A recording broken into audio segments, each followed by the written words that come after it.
It is important to identify the people who are made in the image of the Most High. Why should it be a secret or a controversy about the identity of the people who are made in the image of the Most High? Only a people who have something to hide want to keep this information hidden.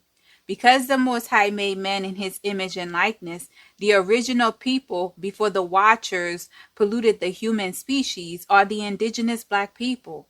Why do the other species of mankind fear when this truth is revealed?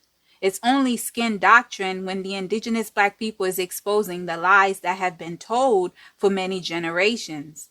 Remember, the truth is not in them. Lying is the serpent seed native language. The scripture said their father, Satan, is the father of lies.